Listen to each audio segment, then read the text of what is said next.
Setelah digosipkan selama berminggu-minggu lamanya dan sempat bocor pekan lalu, AlphaTauri akhirnya meresmikan branding baru mereka yang akan dipakai mulai F1 musim 2024.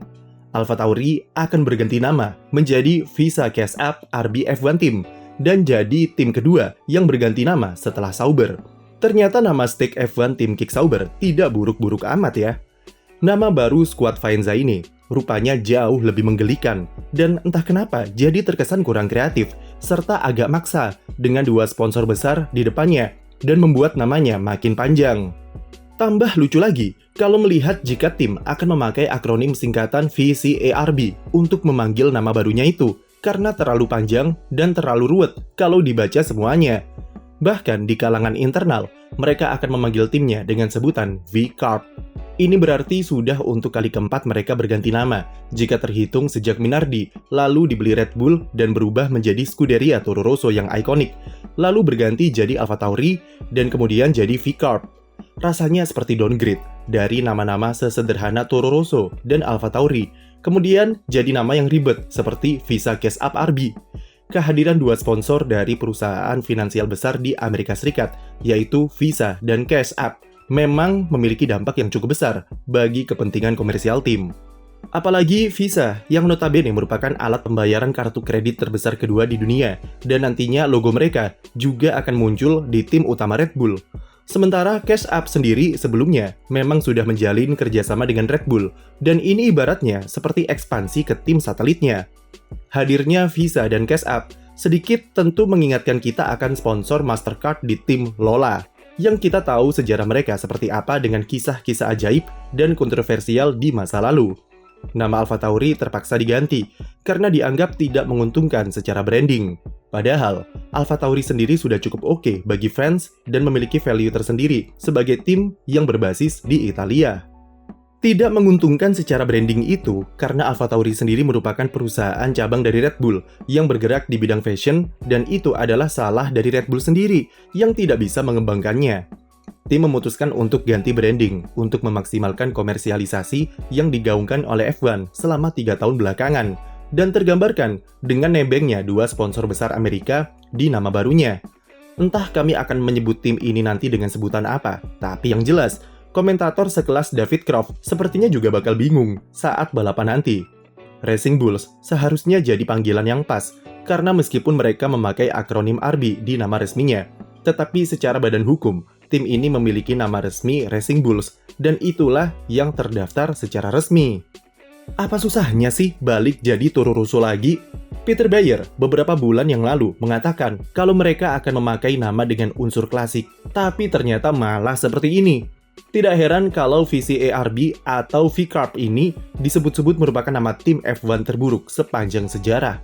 Bukan cuma terdengar jelek, tapi juga menggambarkan kurangnya kreativitas dan kakunya tim F1 terhadap sponsor serta kepentingan komersial.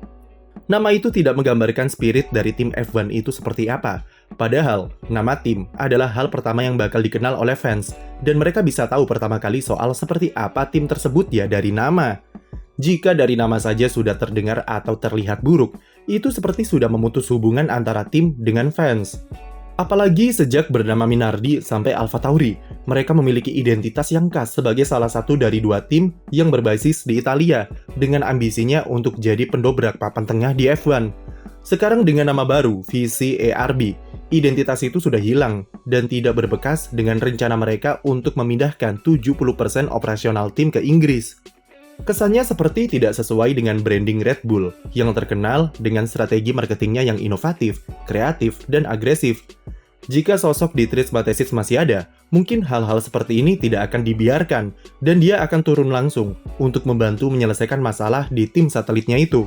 Seperti yang kami sampaikan di video beberapa pekan yang lalu, memiliki sponsor besar yang jadi nama tim itu sudah suatu hal yang biasa sejak dulu. Tetapi apa yang terjadi di kasus Sauber dan Racing Bulls adalah mereka sampai rela mengorbankan identitas untuk mengkomersialisasikan nama timnya. Ini menggambarkan salah satu kelemahan besar di F1 era Liberty Media, yang rela menjual segalanya demi keuntungan, dan value komersial adalah segala-galanya. Terutama bagi tim-tim papan tengah, yang haus akan suntikan dana segar. Kesalahan besar F1 adalah mereka kadang tidak percaya diri untuk mempromosikan nama-nama tim seperti Sauber, AlphaTauri, Williams, atau Alpine untuk mempromosikan ajang mereka. F1 masih bergantung kepada nama-nama tim besar, dan karena tim-tim papan tengah lain ingin memperjuangkan popularitas mereka, maka salah satu jalannya adalah mengkomersialisasikan nama atau branding tim untuk dipasangi sponsor besar. Nama Racing Bulls juga menunjukkan kalau tim sudah sepenuhnya dikontrol oleh tim induknya, karena sebelum-sebelum ini mereka masih diberikan semacam hak independen untuk mengurusi operasionalnya. Tetapi sekarang dari masalah komersial, teknis, sampai operasional, semua akan di bawah kendali dari Red Bull. Kami sudah pernah bahas soal pembuatan mobil yang mulai dibuat satu atap dengan Red Bull di Milton Keynes dan memancing kontroversi bagi sebagian tim soal potensi kecurangan dengan saling bertukar informasi soal development mobil. Hal ini masih jadi kekhawatiran yang cukup besar, terutama bagi McLaren, Alpine, dan Williams yang terus-menerus mendorong FIA untuk mengatasi kedua tim banteng itu saling bekerja sama, terutama jika melihat seperti apa Red Bull musim lalu. Peter Bayer, selaku CEO baru bagi Racing Bulls, harus diakui cukup cerdik dalam memanfaatkan celah regulasi untuk memaksimalkan kerja sama timnya dengan Red Bull. Dia adalah mantan sekretaris senior di FIA, jadi wajar saja jika Peter mengetahui regulasi dengan cukup baik. Selain untuk mempererat hubungan teknis dengan Red Bull, alasan tim pindah ke Milton Keynes adalah karena fasilitas yang mereka punya di Bicester ternyata sudah terlalu kecil dan masa sewanya akan segera habis. Bagi Peter, pindah ke fasilitas yang lebih besar seperti Milton Keynes adalah perubahan yang sangat krusial bagi Racing Bulls jika ingin lebih sukses ke depannya, apalagi satu atap pula dengan Red Bull yang sangat sukses di mobil generasi ground effect. Tapi sesukses apapun Racing Bulls musim ini, nama tim mereka tetaplah adalah yang terburuk di F1 dan selamanya akan jadi aib.